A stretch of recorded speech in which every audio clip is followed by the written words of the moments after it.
दोस्तों मैं केवल director of science intermediate class. अभी जो है हम लोग जो डीएलएड में जो है वो पूछे हुए क्वेश्चन और इस साल जो है जितने भी क्वेश्चन जो है जिसका संभावना बन रहा है उसी को भी सोल्व करेंगे। देखिए हम लोग क्वेश्चन नंबर 1 सोल्व करते हैं। देखिए क्वेश्चन नंबर 1 हम लोग बोला हुआ है एक अर्धगोला है और उससे संबंधित जो है एक प्रकार का गोला है जिसका दोनों का जो पृष्ठीय क्षेत्रफल का अनुपात हमें ज्ञात करना है। देखिए अर्धगोला का जो होता है पृष्ठीय क्षेत्रफल जो होता है अर्धगोला का पृष्ठीय क्षेत्रफल बताओ अर्धगोला का पृष्ठीय क्षेत्रफल कितना होता है? अर्धगोला का पृष्ठीय क्षेत्रफल 2 पाई r स्क्वायर बटा में गोला का जो होता है पृष्ठीय क्षेत्रफल 4 पाई r स्क्वायर। तो हम यहाँ पर लिखेंगे 4 पाई r स्क्वायर। देखिए इससे इसको आराम से कटा देंगे, इसको कटाएंगे तो ये 2 मरतबे यानी कि ये आएगा 1:2। इसका जो राइट आंसर होगा। नेक्स्ट इसके आगे हम लोग बढ़ते हैं क्वेश्चन नंबर दूसरा देखते हैं। इसका जो है हम लोग को HCF का मान ज्ञात करना है। तो हम आते हैं HCF देखते हैं HCF कैसे ज्ञात कर सकते हैं। तो देखिए जब जो कहेगा जो उसको ऊपर वाले का वही निकाल देते हैं। मतलब कथी करना है जैसे में 2/3 8/9 16/8 और 10/27। तो ऊपर वाले का HCF और नीचे वाला का LCM यानी कि 2 8 16 और 10 का जो हमने के HCF ज्ञात करना है। अच्छा तो यहाँ पर हमने 81 दे दिए, ठीक है। तो ऊपर वाले का जो हम लोग का HCF ज्ञात करना है तो HCF ऊपर वाला का जो है 2 हो जाएगा आराम से। 2 से जो है इस सब आराम से कट जाएगा। तो यहाँ पर हम सबसे पहले लिखेंगे HCF बराबर 2।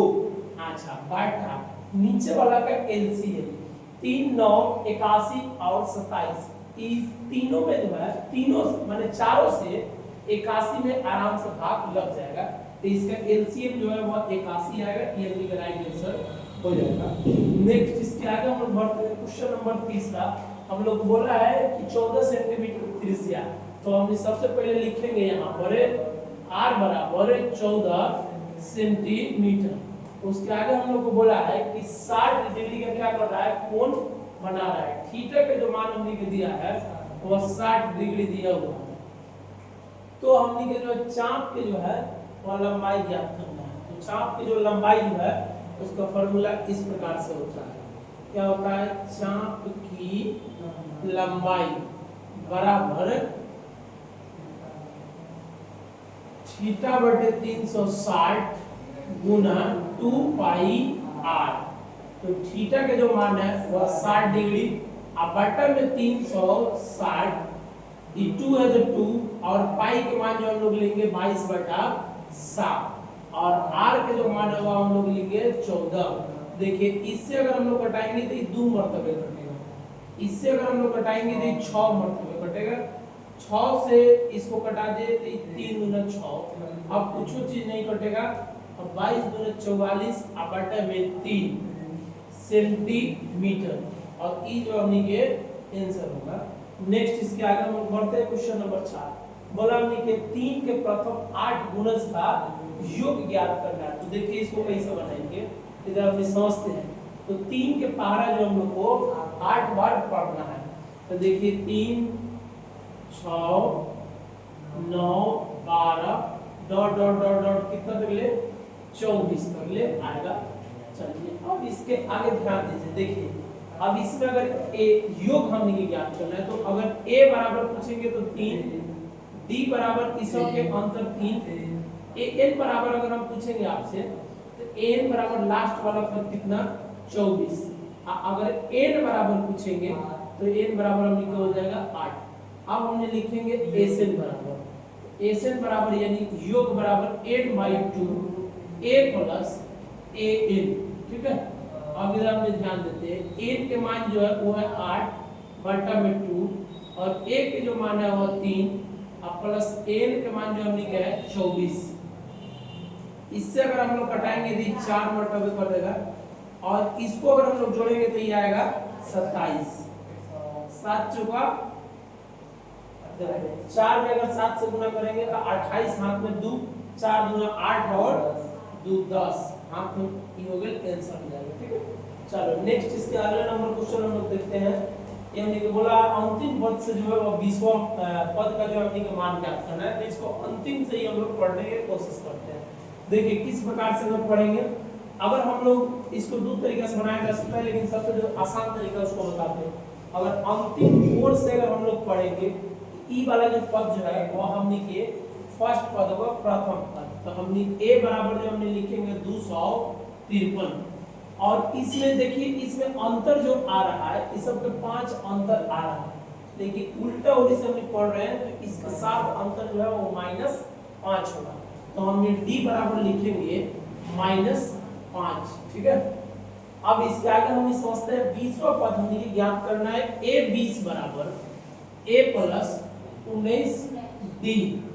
अब a के जो मान है वह है 253 प्लस 19 गुना d के मान है -5, ये हो जाएगा 253 प्लस माइनस माइनस 95। 13 में से अगर 5 जाएगा तो 8, ये हो जाएगा 14 में से 9 जाएगा तो 5, और ये 1, और ई जो है हम लोग को कैंसिल हो जाएगा। चलिए नेक्स्ट इसके आगे हम लोग बढ़ते हैं। दिया हुआ है एक वर्ग का क्षेत्रफल एक आयत के क्षेत्रफल का 3/5 गुना है, तो तथा आयत की भुजा इतना दिया हुआ है। तो सबसे पहले देखिए इसको हम कैसे सोल्व करेंगे। सबसे पहले हम लिखेंगे आयत का क्षेत्रफल बराबर फॉर्मूला होता है हम लोग को लंबाई और गुना में चौड़ाई। तो देखिए लंबाई के मान है 15 और चौड़ाई के मान है 25। अगर हम लोग 15 में 25 से गुना करेंगे तो इसका मान आना चाहिए, हम अपने अंदाज के आधार पर बोल रहे हैं, ये 125 और ये हो जाएगा 25, 5 7 3, 375 जो है इसका मान जो है आएगा। अब हमने जो पढ़ते हैं, अब हम लोग पढ़ेंगे प्रश्न से। अब देखिए यहाँ पर लिखते हमने प्रश्न से। देखिए प्रश्न से क्या बोला है, ऊपर वाला लाइन में बोला है वर्ग का क्षेत्रफल आयत के क्षेत्रफल का 3/5 गुना है। यानी कि देखिए यहाँ पर हमने लिखते हैं तो वर्ग का क्षेत्रफल बराबर आयत का क्षेत्रफल। क्या बोला है क्वेश्चन में, वर्ग का क्षेत्रफल आयत के क्षेत्रफल का 3/5 गुना है। यानी कि इसमें जो हमने के जो गुना करना है वह 3/5 से। चलिए वर्ग के जो क्षेत्रफल होता है की होता है भुजा स्क्वायर। आयत के जो क्षेत्रफल जो हमने निकाले हैं 375 और गुना में 3/5, 5 से कटाएंगे 5 7 35 और 50 25। अभी भुजा स्क्वायर बराबर इसको अगर हम लोग करेंगे तो ये चला जाएगा 225, ये स्क्वायर है उस पर जाएगा तो ये रूट हो जाएगा आराम से। तो हम लोग इसको जो है रूट में डाल देते हैं 225, तो इसलिए भुजा बराबर जो है वो आ जाएगा हम लोग को 15 सेंटीमीटर। अब इसके आगे जो हमने के निकालना है वो निकालना है वर्ग का परिमाप। तो वर्ग का परिमाप होता है 4 गुने भुजा। तो हम यहाँ पर लिखेंगे वर्ग का परिमाप बराबर 4 गुने भुजा, 4 और भुजा का मान देखिए 15, तो 15 जो का 60 सेंटीमीटर, ये हमने का राइट आंसर हो जाएगा। चलिए नेक्स्ट इसके आगे हम लोग बढ़ते हैं। दिया हुआ है एक आयताकार प्लॉट को मापने में उसके एक भुजा 5% अधिक और दूसरी भुजा जो है वो 6% जो है कम किया जाता है, तो त्रुटि का मान क्या होगा। तो इसको हम कैसे बना सकते हैं, इधर देखते हैं। इसको जब किताब में जाइएगा तो किस तरीके से बनाया जाएगा, आसान भाषा में हम मान लेते हैं कि आयत का जो है वो हमने क्षेत्रफल जो है इसको मान लेते हैं 100 है, और इसके एक भुजा में 5% अधिक हो रहा है, तो हम लिखेंगे 105/100। आई 6% की कमी हो रहा है तो 96/100। 94 बटे में 100। इससे इसको आराम से घटा देंगे। अब 105 गुना में 94 बटा में 100। तो चलिए गुना कीजिए। कैसे हम लोग गुना करेंगे? यहाँ पर गुना करेंगे 105 गुना 94, तो ये हो जाएगा 5 चौका 20 और ये 4, ये 9 बचे 45 और ये हो जाएगा 9, ये 0 7 8 9, यानी कि हमनी के जो हो जाएगा 98 70 और बटा में जो हो जाएगा हम लोग को 100 हो जाएगा। चलिए अब इसको देखिए, इसको आगे हम कैसे बना सकते हैं। देखिए एक 0 से एक 0 आराम से कटा देंगे। ये 10 से अगर हम लोग भागा देंगे उसमें तो हम लोग को चला आएगा 98.7%। पहले हमने के जो क्षेत्रफल था वो 100 था, अब आया है 98.7, यानी कि हमने के त्रुटि कितना आया है। तो हम यहाँ पर लिखेंगे त्रुटि प्रतिशत बराबर हम लोग लिखेंगे 100 और माइनस 98.7, 1.3%, और ये जो हम लोग को आंसर हो जाएगा। नेक्स्ट इसके आगे हम लोग बढ़ते हैं। क्वेश्चन नंबर 8 बोला है प्रथम 8 अभाज्य संख्याओं का माध्य ज्ञात करना है। तो हमने पहले अभाज्य संख्या लिखते हैं। तो देखो अभाज्य संख्या वैसे संख्या को कहते हैं जो एक से और स्वयं से कटे उसे अभाज्य संख्या कहते हैं। जैसे में एग्जांपल है 2 3 5 7 11 13 17 19 23 1 2 3 4 5 6 7 8। अब अगर माध्य बराबर पूछेगा तो सभी संख्याओं का योग बटा में पूरी संख्या।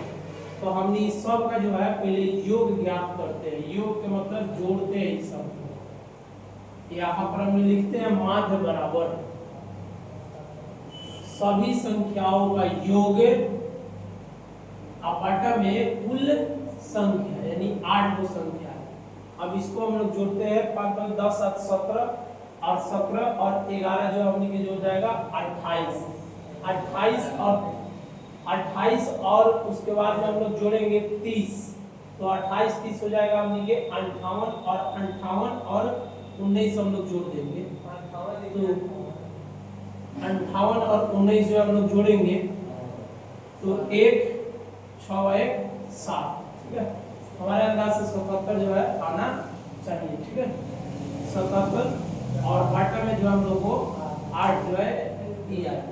अब इसमें जो हम लोग जो है भाग देंगे और भाग देने के बाद में जितना जो है वो दशमलव आएगा वही जो हम लोग को आंसर हो जाएगा।